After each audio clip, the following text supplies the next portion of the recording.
Hi guys, welcome to my YouTube channel. இந்த வீடியோவில் நம்ம என்ன பார்க்க போகிறோன்னா, பா பால், மில்க், ரவை எல்லாம் வச்சு ரசகுல்லா எப்படி செய்கிறதுன்றதை பற்றி தான் பார்க்க போகிறோம். சிம்பிளான வீட்டில் இருக்கிற ரெமடிஸ் வச்சு ரசகுல்லா எப்படி செய்கிறதுன்றதை பற்றி பார்க்க போகிறோம். அதுக்கு முன்னாடி இந்த வீடியோ யார் ஸ்பான்சர் பண்ணுறதுன்னு ஃபஸ்ட்டு தெரிஞ்சுக்கலாமா? சரி வாங்க. திஸ் வீடியோ ஸ்பான்சர்ட் பை பைமோட்டோன்ற மொபைல் ஆப் மூலிமா தான் இந்த வீடியோ நமக்கு ஸ்பான்சர் பண்ணுறாங்க. பைமோட்டோ மொபைல் ஆப்பை என் டிஸ்கிரிப்ஷனில் லிங்க் கொடுத்துருக்கேன். வேணுன்றவங்க போய்ட்டு லிங்க்கை டச் பண்ணி பைமோட்டோ ஆப்பை ஓப்பன் பண்ணி வீட்டுக்கு தேவையான கிராசரி திங்ஸ் ஃபுல்லாகவே அதில் சேல்ஸ் பண்ணுறாங்க. உங்களுக்கு பிடிச்சிருக்கிறத உங்களுக்கு வேணுன்ற திங்ஸை நீங்கள் பர்ச்சேஸ் பண்ணிக்கோங்க.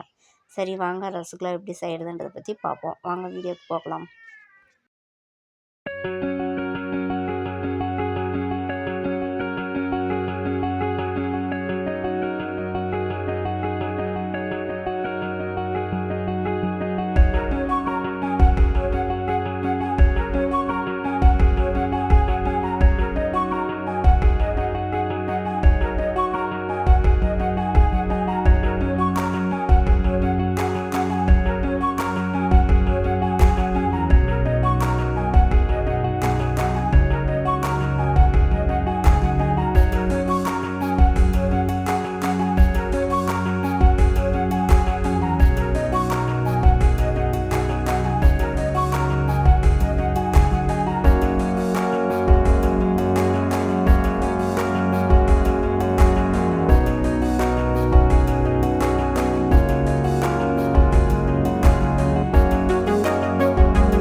வீட்டில் இருக்கிற சிம்பிளான ரெமடிஸ் வச்சு எப்படி ரசகுல்லா செய்யறதுன்றதை பற்றி பார்த்தோம். இந்த வீடியோ பிடிச்சிருந்தா எல்லோரும் லைக் பண்ணுங்கள், ஷேர் பண்ணுங்கள், சப்ஸ்கிரைப் பண்ணுங்கள். ஓகே, தேங்க்யூ, பாய் பாய்.